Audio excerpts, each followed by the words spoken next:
Hey everyone, this is Amy Poehler. This is the first episode of my podcast. Thank you for being here. I like to be 5 or 6 years late to any trend. It only gets better from here, or it only goes down from here. I don't know. We'll see. I just want to make it clear. I am not an expert. I'm not a therapist. I'm not here to change your life. I don't care if you get any better. I don't have advice for you. I just want us to have fun and lighten up a little. And I don't know. I want us to feel like there's there's a way to have laughs amid all of the craziness that is life. So if you're listening to this while you're working out or folding laundry, or maybe you're sitting in your car avoiding your kids, maybe you're listening to this, I don't know, in your, in-laws' basement next to the Bowflex machine, and it's Christmas and you're questioning the choices you've made in life. Whatever it is, this is a show here to have fun and make you laugh, and I'm not here to judge. Okay, so my guest today is Tina Fey. Tina is my wife, really, in life. She is my comedy partner in many ways, and she has, I talk about it in the podcast a little bit, but she has been along this journey with me. We've really experienced a lot of things together at the same time in life. Sometimes I feel like Tina and I are kind of a group with two members, and we've had a lot of parallel things happen at the same time, kids and TV shows and career, and we're lucky enough to still like each other and want to tour together. So we're going to talk and hang out, and like any good hang, you want to make sure that anyone's invited. So without further ado, here are some of my fave people: Seth Meyers, Fred Armisen, Rachel Dratch, and Zarna Garg, a great stand-up and friend who's been joining Tina and I on the road. And see if they have any questions for Tina, anything they think I should ask her. And honestly, I just want to check in and see if they think this is a good idea. This episode is presented by the Toyota Grand Highlander. Life's journey brings constant change, filled with exciting surprises, new chapters, and grand challenges. And the Toyota Grand Highlander is more than a vehicle. It's your partner in embracing all life throws at you. Blinked and the kids have grown up? The third row can fit 3 adults. From daily routines to life-changing adventures, the Toyota Grand Highlander is up for every grand challenge. Learn more at toyota.com/Grand Highlander. Toyota, let's go places. Get up! What do you say? All I ever wanted was a really good hang. Wait, Dratch's Zoom is in the dark. Dratch is in a haunted New England attic. There you are. It's very Dratch to join and then carry her laptop into every room in her home. I'm planting it now. Okay. Dratch is putting her headphones excited. on in a way. There's a 30% chance she strangles herself. I know. This is a very typical Dratch entry. Dratch's headphones look like, you know when you're trying to untangle Christmas lights? Yeah, I didn't even know this kind of cord could tangle like that. I'm holding up everything. No, this is what Amy wanted. Just the sound of untangling headphones is great for like a first podcast and stuff. Okay. All right, ready to rock. Maybe I should reintroduce everybody since we're all on mic here. Zarna Garg, Seth Meyers, Fred Armisen, Rachel Dratch. Welcome to Good Hang. Thank you for being. It's great to be here. It's been a great hang so far. It's an I mean, honor. everything that's happened before the intro has been great. I mean, it feels like it's been real smooth. And you That's can hear on this- me. You can That's hear on this me. microphone okay? Does this sound all right? Check. Can we just go down the line and have everyone clap? We really need you guys to clap. Oh, I didn't hear Zarna. Okay. Okay. We really need to get this clap right, guys. Okay, Seth. It's not picking up the sound. I Sorry.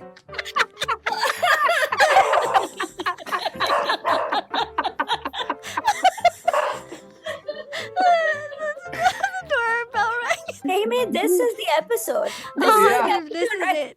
100% Zarn. I don't This is it. I think it's very unfair that Dratch is using this time to record an episode of background noises with Rachel Dratch. Dratch, who is at the door? That's the ordered question. food. I ordered food. I haven't heard an old-timey doorbell like that. Wait, one more thing. The batteries are out of my recorder. So I had to take my phone. I have to do my voice memo, but I don't need to have a microphone, right? Dratch, we're probably going to edit you out of this. This is the most embarrassing Pisces. Also, Dratch, if you ordered from a second restaurant, you should tell us I did now. it. I did Okay. it this once. I didn't do a bang bang.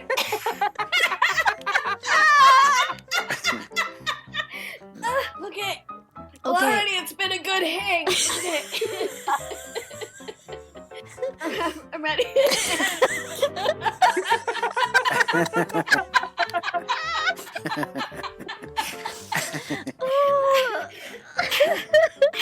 Oh my god. Okay. So my first guess is Tina. Mhm. Tina Fey.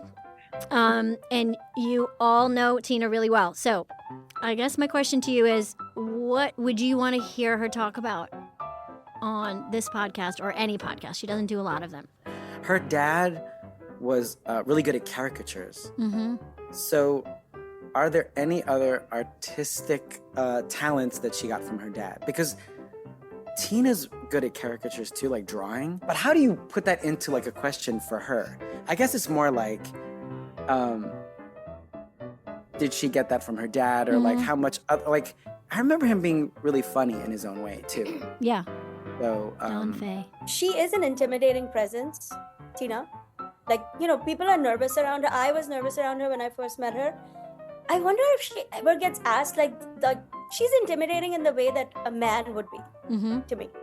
But I wonder if she ever gets asked, like, the girl questions. Like, what dress are you going to wear? That's Is that something interesting. she deals with at all? Or do people just go to her like, oh, no, this is not a Tina Fey question?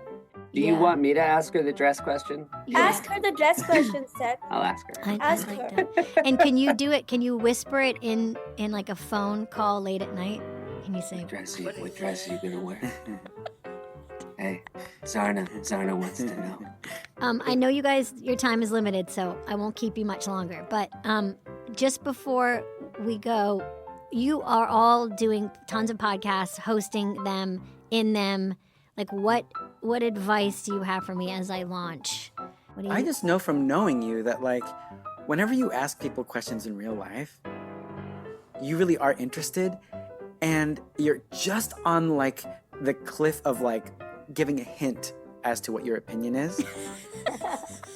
Just not too much, but just enough so it's really it just draws you in. So there's no advice. I'm just like, every time you ask me a question, I'm like, oh, I think Amy's really asking me a question. Is it?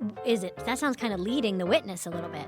No. It's more like this is going to be a fun conversation. So, for example, this is not a real thing, but you'd be like, so you really like landing in London? Like, that's a good airport to land in, right? And I'm like, oh, this is about to be a conversation about what you I also don't like about it. think you're very good at not letting. Sometimes you help turn people away from the negative narrative that they might want to lay out to you. So you're a really good friend, and that you listen. And I think you can tell when people just need to like unburden themselves or something. But I feel like more than maybe anyone else I know, you're very good at saying, "Can I invite you to look at this a different way?" That May maybe I offer is you some feedback? not even feedback. It's more like it's not like this is how you should, but like you're telling me something and I see how you're seeing it. But like, can I just ask you to maybe see it this way, where you won't be as hard on yourself and you won't be as sad about it? I don't know. I feel like you've always been very good that way. Thanks. But you have like a regular voice that you're not using right now. Do you want to do your real voice? Oh like, yeah, in I'll do my person? real voice. Okay. Hey guys. That- Oh, it was so hard to do my other voice. That's It the hurts, way. right? Yeah, it It's just, like, hurts. painful. It hurts. Anyway, it's so great that you guys are doing this today. I love you, and I have to go. I'm so Yeah, sorry. go. I love you. Thank you for doing this, Seth. I have to go too. Everyone's gonna go. It means the world that you guys did this. Thank you for letting me start. This is like the ground floor. Thanks for being there for me with this and so many other things. I can't wait to see you all in person very soon. I really love you guys. Thanks so much for doing it. Love you. Love you all. Hey. Okay, bye guys. Bye. Thank you. This episode is brought to you by Uber Eats. Uber Eats is delivering game day deals because you can't watch 8 hours of basketball a day on an empty stomach. I love to watch TV on my couch and then never get back up. And so once I'm down, it's hard to stand. And I definitely don't want to drive and get food. So Uber Eats delivers my food to me, and then I shuffle over to my door in my pajamas and I grab the food. So whatever you're craving, Uber Eats has deals on all your game day favorites. You never have to miss a single buzzer beater. Get game day deals on all your favorites, only on Uber Eats. Order now. All right, we're going to officially start. And begin. And we need everyone to clap. Personality on. It's not working. We just need a clap. We need you to clap and then count backwards from 10. 10. Tina, thank you for being on the first official podcast that I have ever done for Good Hang. It is my absolute pleasure. I really, really appreciate it, buddy. You have done many things for me over the years, including getting most of the jobs that helping me get most of the jobs that I have and the career that I have. But this means the most. This means the most? Okay, great. But I am kind of nervous. Why? Well, I mean, I guess it's funny to talk to your friends that you've known for so long Yeah. and then interview them, I guess. But Yeah. we should probably picture this as, like, I'm going to picture that there's a room full of, I'm going to picture like there's an audience. Okay. And not just Jenna? Yeah, because it's the only way I can get off. No, I'm just kidding. I have to step on your neck and talk to you. You know what? Also, sometimes when I hear things like this back, I go, "Oh, why was my voice so nasal and annoying?" So should we just take a little minute to just let's warm up our voices. Do you remember the character that Keenan did on SNL where he was a guy saying, "Just fix it"? Remember, he was like a New Yorker that just kept going, "Fix it." No, I don't remember You don't? that. Oh, I remember one of him the saying, "Let me hold that baby." Do you remember that character? Did that air? I don't know. It was a really funny, it was almost like a premise for a short story where he was just like a sweet old man in a train station, and then a young host was there with her baby, and she was like chatting with him, and then he just goes, "Let me hold that baby." And it was her dilemma was like, I don't actually know this man. Like, should I let him hold my baby? Like, what if he runs away? What if he smashes it like a basketball into the ground? Let me hold that baby. Okay, but you don't do a lot of podcasts. I don't do a lot. I'm very selective. You in my are. podcast work. I appreciate that, and you were so good on Bowen and Matt's. Oh my gosh, thank you. It was so funny. And Thank good. you. That is one podcast that I do listen to and Same. enjoy. That and Love. Dratch, anything Dratch says. Those guys are funny. But I felt a lot of pressure. I went in there knowing like you have to do that 1 minute thing at the end, and something I think about a lot, and I fall short of it constantly, but a million years ago, I was a writer still at SNL, and I remember Steve Martin came to do something on the show. He wasn't hosting, but he came to the show, and he had just been on Letterman the night before. And I said, "Oh, hi, how you doing?" I said, "Oh my gosh, you were so funny on Letterman last night." And he just very matter-of-factly said, "Oh, well, you have to kill every time." And that has haunted me every day since. And he's right. And it's like, oh, right. Like, if you're a beautiful actress from, I don't know, like Melrose Place, no, just whatever. Like, you're just a beautiful actress. You can go on and be like, I went to the store once. But if you're a comedy person, you have to kill every time? Yeah. Oh, God. Have you ever? I mean, I think I know the answer to this, but I feel like I've never really gotten a job from an audition ever. Ooh. You feel like you've gone into an audition for something and nailed it and been like, I got it. No, never. Because again, I'm not really so interesting on paper. Like, I remember going to commercial auditions in Chicago, and we had friends. At that time, Chicago was a thriving town for commercials. I don't know if it still is, but there were, huge ad agencies were based there, and they would shoot things in Chicago. And a lot of people that we worked with at Second City would get a lot of work that would pay for their whole year. I did a little bit of voiceover work. I had a pager. Remember, you'd have a pager. Be like, guys, my pager's blowing up. I might have a voiceover audition downtown. I gotta go. There was a casting director in Chicago, who shall not be named, who was a commercial casting director, and I had kind of wonky teeth. So it was this kind of thing where we'd go out for this, remember the term bite and smile? Yes. So you'd pretend to bite into a hamburger and then be like, you'd smile. Yeah. Yeah, and it could change your life if you got You could pay for like 3 years of your low rent. Yeah. And I knew right away that with my teeth, I was never going to get a bite and smile. Like, there's no way a brand would be associated with my teeth. And this casting director, just to get to know people, would ask them, what's your most embarrassing moment? To get you to, yes, yeah. And I had a full, I got probably nervous in that moment, but I was like, no, thank you. I didn't want to tell her my most embarrassing moment. Because by the way, that's insane. Like that's a tiny micro version of when we try to explain the 90s to younger people of like how so many things you'd be like, oh, that lady would literally be fired and tried in front of a jury for asking you that in the workplace. I had a bite and smile type thing where it was a McDonald's audition, and everything always was like, okay, so take 2 trains and a thing and get way out to wherever this audition is, and then you get there and it was for some new kind of happy or drive-through meal, whatever. And I went all the way to the thing, and I got there and I realized as we were going into the session, like, oh, this commercial is for a person pulling into a drive-through. And I have this, scar on the left side of my face that's way faded now, but it was much more prominent then. I was like, similar to the teeth thing, I was like, guess who's not going to book this pulling up to the drive-through with my short hair with the perm on top and a big scar. And so I just remember in the thing just being able, like, pulling into in the chair, like scooting like I'm in the drive-through, being like, I'll have the fish fillet meal and my scar will have an orange soda, and then just leaving. You were like, you're not going to reject me. I'm going to reject you. Reject you. It's like, what are we doing here? Oh, I traveled 45 minutes each way. I mean, we talk about work a lot when we're together. I think we work together really well. Mm-hmm. What is your relationship to work, and has it changed? I think it has changed. I am a work-based person. Like that's, if I were an animal, I would be like a carriage horse, I think. Just like, they say like, oh no, some kinds of dogs, like, no, they want to work or they'll go insane. So I am that kind of animal, I think. But I have just recently, really recently found that I have, because I went through such a stretch for so many decades where it was like you go to work for 12 to 13 hours and then you come home and you try to be with your family till they go to sleep, and then you're like, then you got to do your homework. And I've only in the last year or two had windows of time where like, I don't have homework tonight. I can just be a person in this world and maybe like watch a program. Do you feel like you can actually enjoy it in that moment?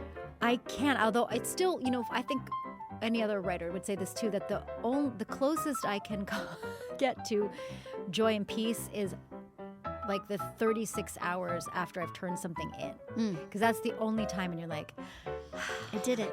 I don't have any homework, but I'm still a very good carriage horse because I did my work. Yes. And then after like 36 hours, it creeps back in of like, okay, I'm going to get notes back, or I should go just to get ahead to the next thing. I will say though, I did go back to work this fall on a set for the first time in a long time. And it was actually, and I worked hard to build it to be a really healthy set and really like humane hours, and it was nice to be among other humans and making something. I also was extremely purposeful about bringing together people who I believed were good people who would not make any trouble for me.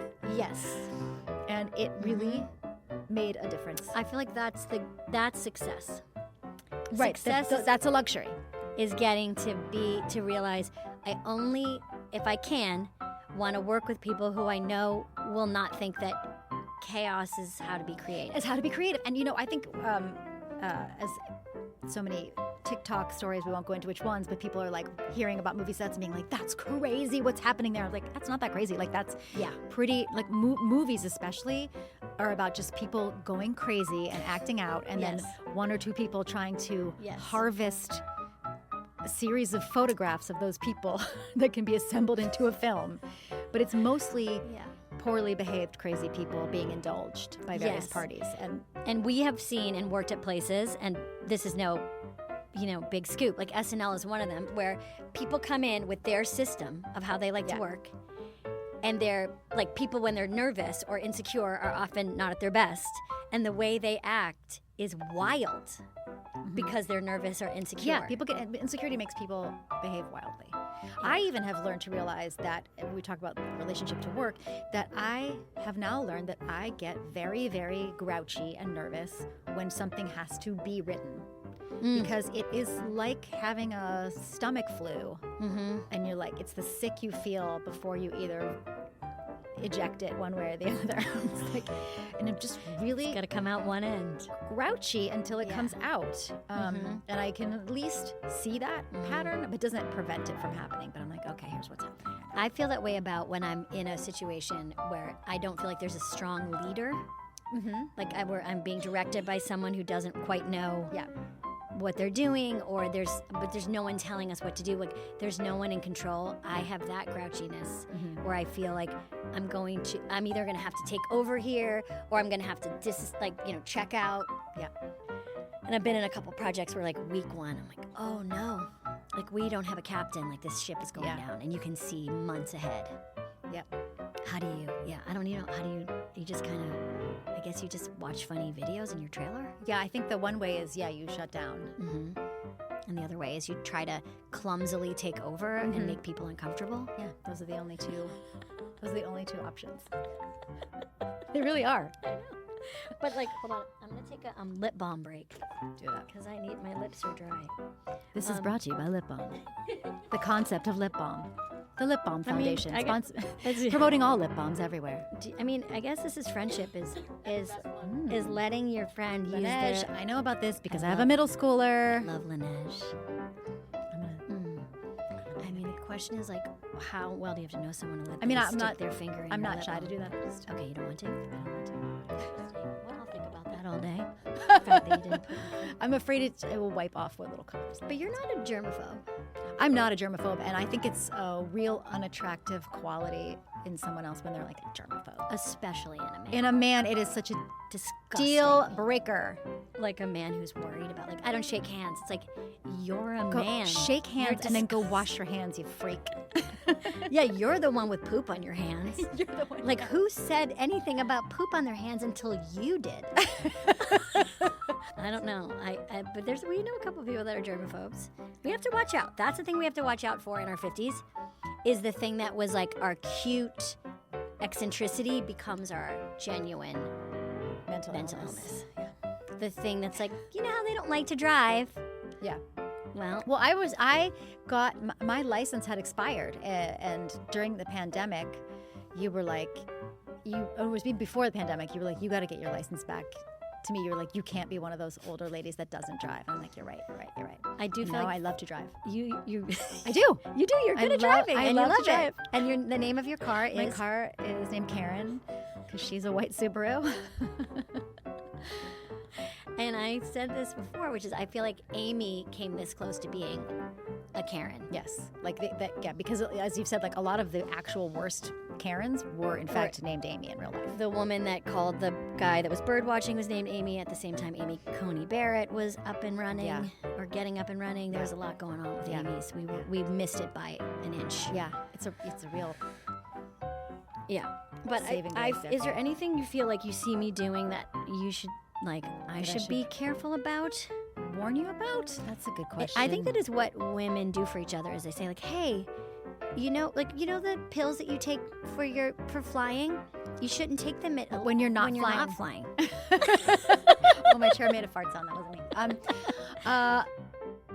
me. No, I feel like I know what you should tell me about, which is the especially coming out of the pandemic. Yeah. My mumbling, talking. Yeah, you're metastasized. Your mumbling. And sometimes, when I'm thinking really fast, like it really is. Even I'm like, wow, what's going on there? Like I have to work to fully form my words. What do you think is going on there? I think I stayed home a lot in the pandemic and muttered to myself. And I hope that's it, and it's not a precursor to some kind of mental decline. It was like her muttering started when she was 53. And then she became one of the Crumb brothers from the movie Crumb. Everyone pause the podcast, go watch Crumb real quick. But I'm trying to think if there, I don't. Well, I know that I play this game with my friends. It's be a fun game to play together, which is like, what is the version of you that's like your biggest fear you will turn into? I know mine exactly. Okay, what is it? How do I say this without saying it? I want to write it down and show it to you, and you can. By the way, I have my computer here, because that's what people do with podcasts is they have their computer. Because you're playing Candy Crush. Yeah, the whole time. and And you have one window open with. I porn. wish we could do the whole podcast where I say really like the wrong information about everything, and then I pretend to look it up and I verify it in front of you. Oh, also, I wish I was just smoking weed the whole time. What if I just lit up a joint? Okay. Okay. Now, how do I articulate Okay, that? I would say There's a certain type of strident, older showbiz yes. that's like, listen to me, honey, I don't give a fuck. And I'm like, oh God, just. But that's so not you. You're a mutterer. I'm a mutterer, so it's not. But there's also something about the look of it that's. As often as I say, like, I'm gonna cut my hair, and my friend Guy has been doing my hair for 30 years, he's like, no, no, you may not. Well, you have the best hair in the Thank business. People should know this. This is Grandma all. a hair campaign. This is all Tina's hair. This is all my hair, thank you. And much like skinny people who are mad about Ozempic, in the early 2000s when all these bitches started wearing tracks, I was like, what? You could just have what I have? This is all I have. It is the most incredible real hair Thank I've you so ever much. seen. We just did this. I just did this show called The Four Seasons that's coming out in May, and there's a scene. It's based on this old movie with Alan Alda and Carol Burnett, and there's a scene in the old movie where Carol Burnett is very angrily brushing her short hair, which is it's like the most 1981 thing ever. Like, first of all, we know, like, you don't vigorously brush short hair. It's gonna look terrible. But she's in the scene, she's fighting and she's brushing her hair, and I put that's just a little bit of that in the show. I just put myself in the eye, and I kept saying, Coleman Domingo was directing that episode, and I kept saying, like, Coleman, I'll tell you what, a lot of these movie stars, they can act better than me, but they can't brush their hair on camera because they're all wearing fucking wigs, and they're all wearing, and so I was like insisted in the edit that a couple shots of me brushing my hair stayed in, and then I went to the mix, and I was like, oh, did you turn down the sound of my hair brushing? Turn it back up. And that's what producing That's is. all. That's what producing is. It's insanity and narcissism. And it's like, turn up my hair. Turn up the sound of the brush going through my and hair. people go, we don't need it. And you go, we do need it. We do need it. But you have incredible hair. I feel like you should have a hair campaign. And also, I always am pushing you to have a glasses line. Why do you not have a glasses? I don't have a glasses line because I have to say, You hate money? I do kind of hate money. As we know, I'm terrible with money, only in that I'm like, You are not terrible. no, I'm not terrible. I don't waste money, but I don't get excited about money. If I'm safe and I have enough money to live, I have a problem with rich people having a side hustle. Yeah. You mean like a podcast or something? No, that's as you're doing work. I'm saying if you sold, like, where would my line be for you? Where would I draw the line? Yeah, I know what you mean. Like if I had a rosé. If you You know what I if you mean? already have like Yeah. $200 million and you're like, also, I need you to.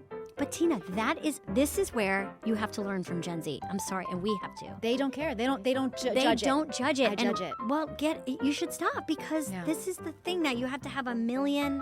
You Yeah. have to have glasses. Yeah. Well, I have my line of children's medications.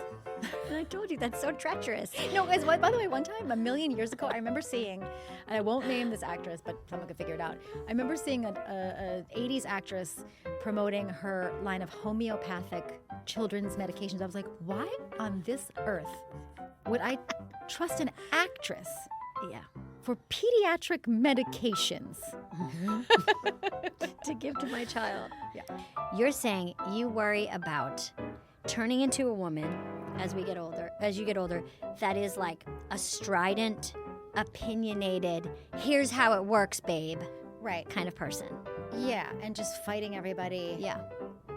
And just Because I just think as an exercise, it's fun to think about our personalities, like what the thing that like got us here, that Yeah. are here sitting in front. Like you and I are lucky enough to have a lot of years behind us, hopefully more years in front of us in working, getting to try all this different stuff. We're at a point in our lives where we're like in this juicy middle where we have either parents who have passed away or aging parents. We have kids who are like coming into their own. We're right in the middle of life. Let's be honest, we're more 2/3 than middle, but we like to say we're middle. Although I'm going to live to 100. God forbid. Wait, you don't want to live to 100? No. Unless there's some amazing. There will be. Okay, we'll see. Like new lungs, there'll be a whole thing. Oh, money only can fix your 80s and 90s so much. That is the thing. We've traveled on. We've hung around a lot of wealthy older people, and the thing that they cannot get over is that they're gonna die. Yeah, like that's the thing. They They're like, can't but who's your guy? Who do I call? Yeah, and it's like no one. You call God. Yeah. You call him on the phone and say, Yeah, but sorry, and he says, "Welcome to hell." He says, "Welcome and to God says, "Welcome to hell." Okay. But do you want to talk about Four Seasons for a second, by the way? Because Sure. it is coming out, and Coleman Domingo is a prince on this earth. An angel on this earth. God. So talented, so beautiful. Gorgeous. Inside and out, like a beautiful human being. Yes, so we're doing this show, The Four Seasons, on Netflix. I'm very excited about it. It is based on this 1981 movie that was written and directed by Alan Alda, another angel on this earth. Can I tell people that I said hello to Alan Alda at your house recently? Alan Alda came to my house. That was pretty cool. Alan and Arlene Alda. It was a His real lovely wife. momentous occurrence. I yeah. mean, Alan Alda was huge in our lives. He remains huge, yeah. Yeah. And he's such a big deal. Like you can't even imagine what a giant. Do you remember the Super Emmy? No.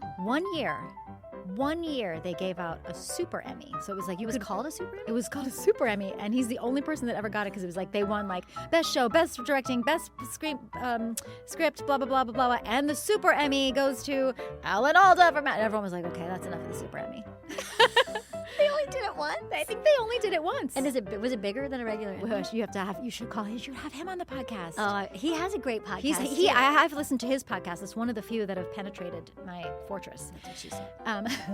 I would love to talk about it because it was a truly joyous experience, top to bottom. Like one of the things I'm most proud about of this whole thing was that so many people, actors and crew, came up to me and were like, "This is the most pleasant job we've ever had."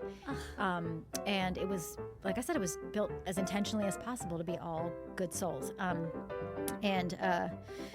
It's Coleman, a beautiful Italian actor named Marco Calvani, Steve Carell, Will Forte, Carrie Kinney Silver, and Erica Henningsen. And it's basically that little ensemble is pretty much, that's it. Very few day players, very few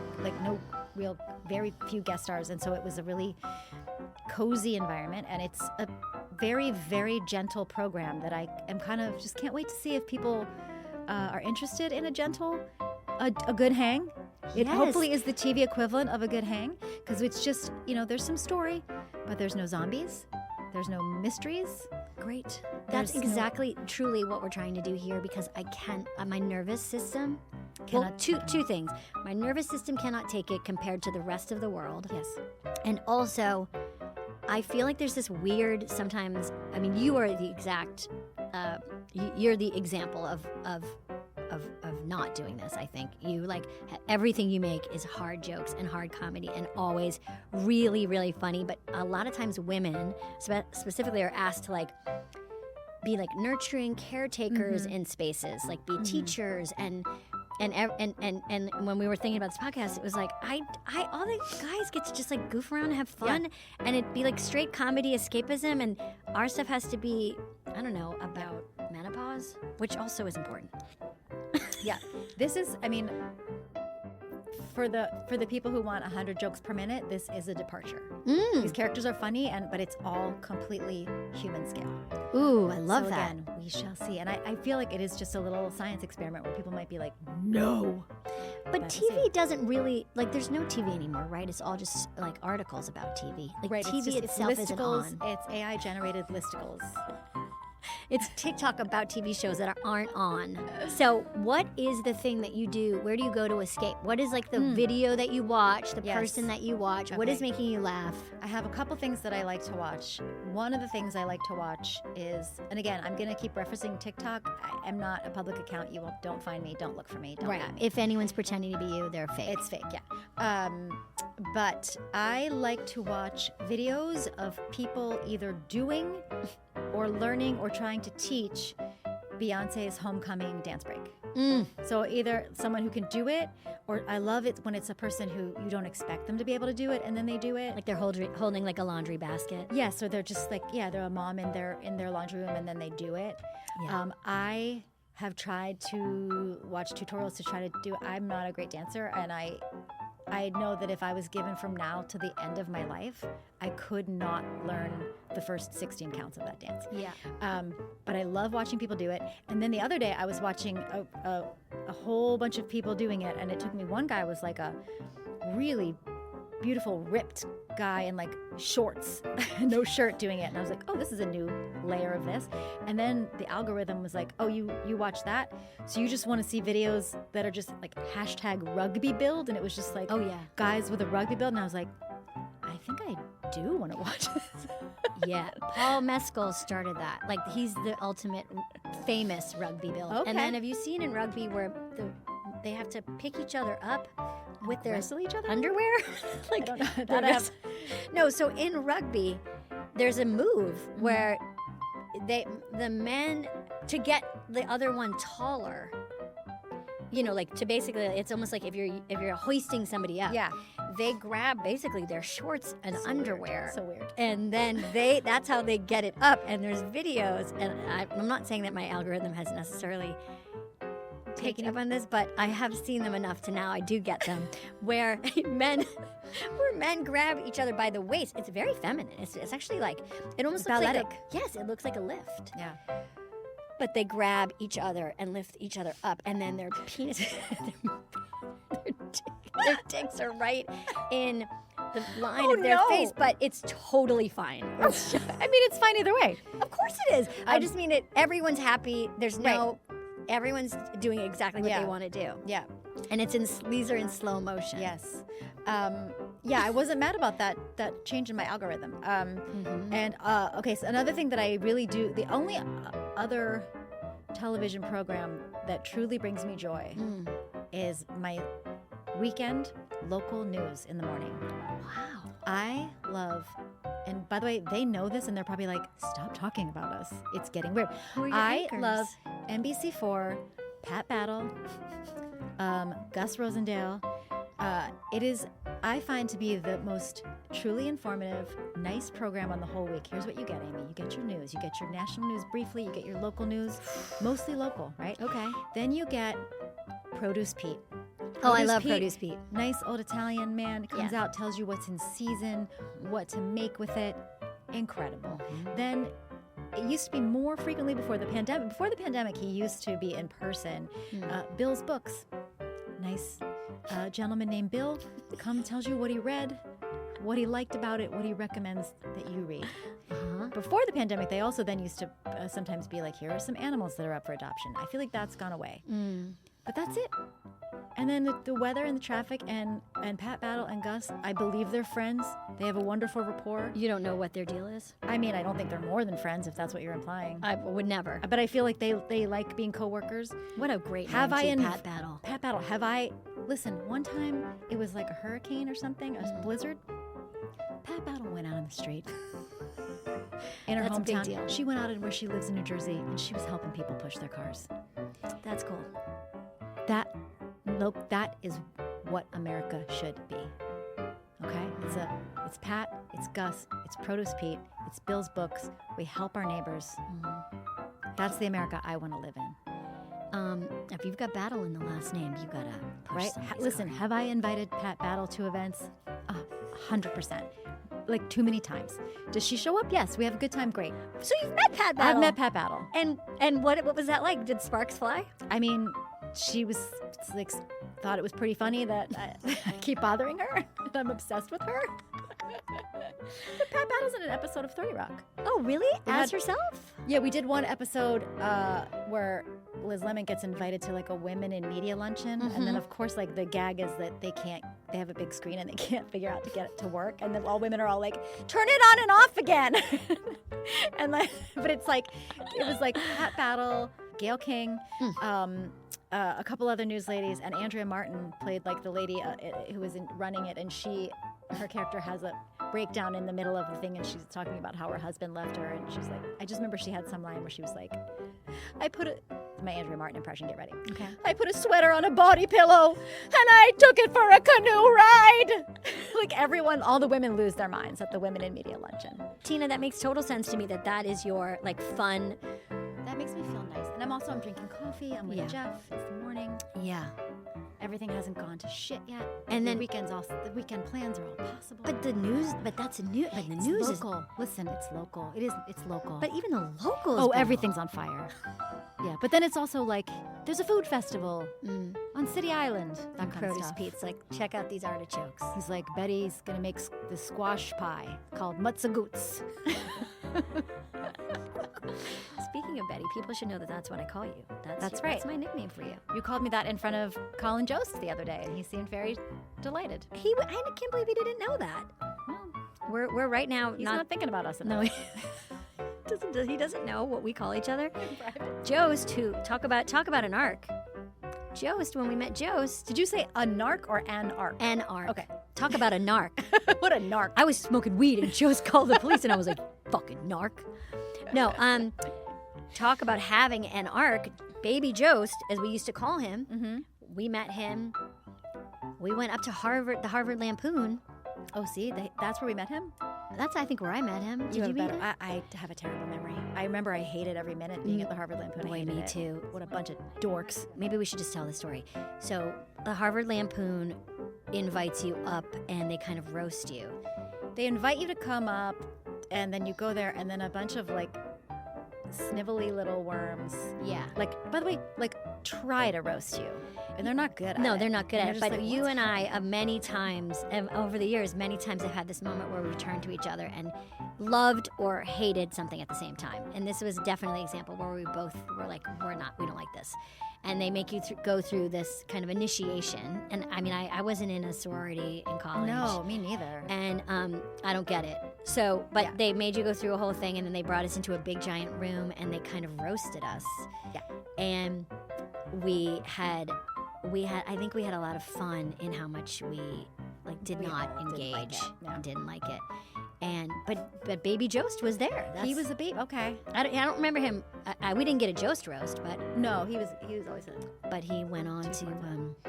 I don't remember any of the actual people that roasted us. I remember the face of one guy. And has he gone on to work in comedy? I don't believe he has. I since then, you know why? Because you and I both have like blue collar. Yeah.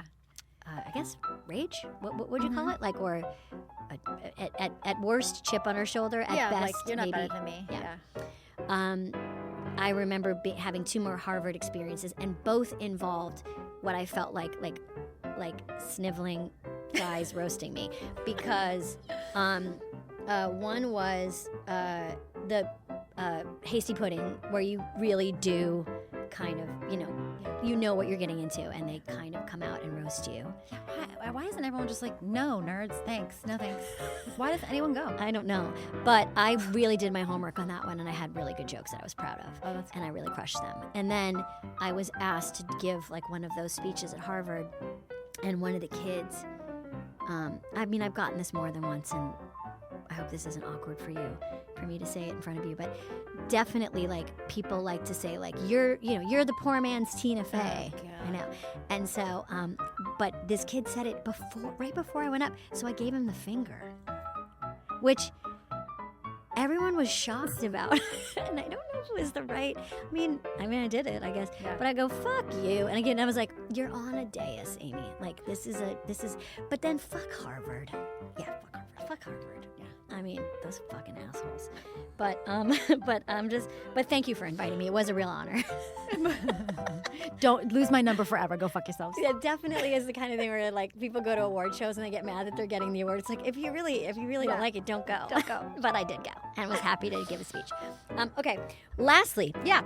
just to kind of get started on this podcast, I had on Zoom, I had Dratch, Seth, and Fred and Zarna, and they all got on a Zoom, and I said, I'm interviewing Tina. What should I ask her? Oh my gosh. And it was great because everyone was very excited, and of course, I just want you to know the most hilarious thing was Dratch could not get her laptop to course turn not. on or her headphones Of to course work. not. And then while we were recording, the doorbell rang and her dog started barking because she had ordered food.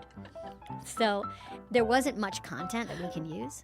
So were there questions? But there were a couple questions, which is what makes you laugh. We went into that. What makes me laugh? We didn't really get into Yeah. that. We watched for comfort. The thing that made me laugh the hardest most recently was this clip of Bobby Moynihan they did these really great SNL documentaries, and it was a documentary about auditioning for SNL, and it was people, and you were in it, you were great in it, and they talked to people about the process of auditioning, and then they show them their audition back, and people get emotional, people, they've never seen it, or like, oh my gosh, this is from 50 years ago or whatever, and they made Bobby watch his audition back, and he's doing a character that's in his audition that's just beyond inappropriate, and he's watching it, and he's watching it, and he goes, oh no, and then he just goes, oh Bobby, and the way he says, oh, Bobby, the way he calls himself by name is so gentle and it made me laugh so hard. And I think it should be the TikTok sound that people play. Like when you have to see a piece of comedy that you're like, okay, we realize now that that's not okay. You just show the content and just hear the voice of Bobby going, oh, Bobby. And that's how you apologize for problematic content in the past. You just put the oh, Bobby sound over it, and it means I see it. I'm sorry. Mm-hmm. Let's all move forward. I know better now. I know better now. I do better now. I'm an ally who makes mistakes. Oh, Bobby. Oh, Bobby. Oh, Bobby. That really made me laugh. I couldn't stop watching it. You can get that audio. You should trademark that audio and make merch. And then the other thing that Zarna was like, Tina never gets asked girly questions, which is so funny. I mean, do you feel like you don't get asked girly questions? I know, like what's my skincare routine? Yeah. Nothing. I mean, Do nothing, and then expensive lasers. Fred wanted to know. Fred's like, oh, also, by the way, Fred does a great Tina impression. No! You've never seen his? No, I've never seen it. What do you mean? I feel like he's done it to you. He does a thing where he's like he mumbles, but when he comes up, the thing about Fred Armisen, his impressions are never they never make you feel bad. Yes. Yeah.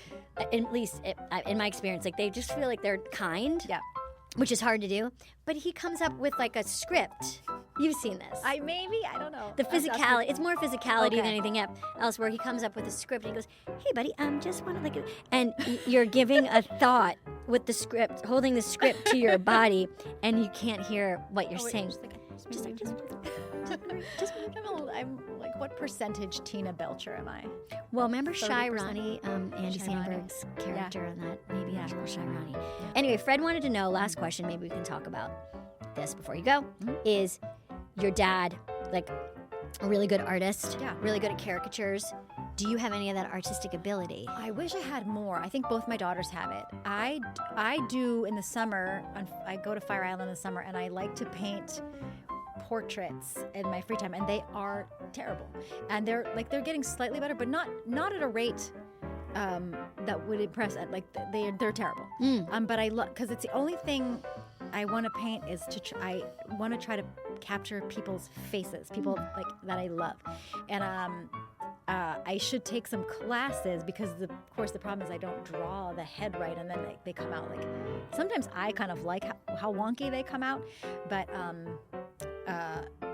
no, of the 4 people in my immediate family, I am the least talented at art. My daughters are very talented. Jeff is very can draw and paint. But can I just quickly, it's my favorite, the story of when my dad, who loved coming up to visit SNL, it was like Fred's, one of his first few shows, and my dad was coming up and visiting, and he was like standing in 8H while we were getting ready to rehearse Update at that like 5 o'clock time, and Fred was in a costume for some other sketch. He was in a tuxedo, and my dad had not met him yet, and he just came up to my dad and was in a tuxedo, and came up to my dad in character, just going, "This is Rainbow Room? I I look for rainbow rooms. Yeah, I can't tell the story because I shouldn't be doing this accent, but Fred, I guess, can do it. We'll get a robot to do it. Get a robot to do it. But it was so funny. And your dad was like, I don't loved it. Oh, he loved it. And he used to paint little portraits, little caricatures of Fred as like Ferocito, as Prince, and he would mail them to me, and I would give them to Fred. And I think Fred still has one, which is I think what made him think of that question. No way. He was Fred's biggest fan. Oh, Don Fay has great taste. Like he was he's a great smart artist. artist He's a cool guy. and really cool guy. And coming back around, if Fred has Don Fay originals, I have in my children's bedrooms, I have paintings done by Barbara Jost, Colin Jost's grandmother. That's awesome. So it's back to Jost. If you are listening to this when it comes out, Tina and I are going to be on the road. Yes, look for us at a theatrical venue near you. We have a bunch of dates and all over the U.S. and it's been so fun. And we're going to have our buddies out there with us. Mm-hmm. Is it TinaAmy.com? Tina and Amy.com? You would think I would know. We would know. I think so. I think it is TinaandAmy.com. I think so. But go check it out. Check out our dates. Come see us, and hopefully we'll continue to work together for another 30 years. I hope so. Me too. Love you. I love you too. Thank you. So, that's our first episode of Good Hang. Thank you, Tina, for coming. I did actually learn. I did learn that she learned things that I didn't know after 30 years. That she obviously is in an emotional affair with her local newscasters, and that's a problem. And I should let her husband know. We are at a point in the show, the end of the show, where we're going to do something called the Poehler Plunge, which is really simply, I'm going to talk about stuff that makes me laugh and like where we're finding joy and lightness these days. And so to add to that, before we go, I just want to say that check out my favorite sketch on SNL, the one that I return to over and over again during COVID, during tough times in my life, when I was feeling especially down. The first Debbie Downer, the Lindsay Lohan episode when they're at Disneyland, that sketch to me is the perfect example of how a good laugh can completely change your day, your week, your life. And why it is so funny to me is that the great Rachel Dratch, whose comedic stylings and physical comedy we experienced at the beginning of this episode when she couldn't get her headphones on, when Rachel is trying to stick the landing and get those jokes out, and we know that it's going to be followed by the sound effect, and the audience has this moment where we're all in it together, that moment is still thrilling to watch. So do yourself a favor, because yes, Rachel cracks up, and when people crack up, it can be funny, or sometimes it can be annoying or whatever. And I grew up with Carol Burnett and loved watching the play that they all had and how they were all trying to kind of get each other to laugh. But what's so funny about Debbie Downer in that scene, and why I truly watch it for a serotonin boost, is because Rachel knows what's coming and she tries her best to keep a straight face. And that she's bursting like a silent film star. And anyway, that's what's making me laugh today. You've been listening to Good Hang. The executive producers for this show are Bill Simmons, Jenna Weiss-Berman, and me, Amy Poehler. The show is produced by The Ringer and Paperkite. For The Ringer, production by Jack Wilson, Kat Spillane, Kaya McMullen, and Alea Zaneris. For Paperkite, production by Sam Green, Joel Lovell, and Jenna Weiss-Berman. Original music by Amy Miles. The one who was a really good hang. 나를 데리러 왔습니다. 우리는 전 세계 수백만 명의 평범한 커플처럼 주말에는 함께 야근을 하고 장기 휴가를 보내고 여행을 가고 결혼식 전에 가족들에게 자신을 소개합니다. 반년 후 유리합니다. 결혼식을 앞두고 친한 대학 친구들에게 전자 초대장을 보냈습니다. 거의 즉시 받은 소원 축하합니다. 100년의 행복. 익숙한 사람.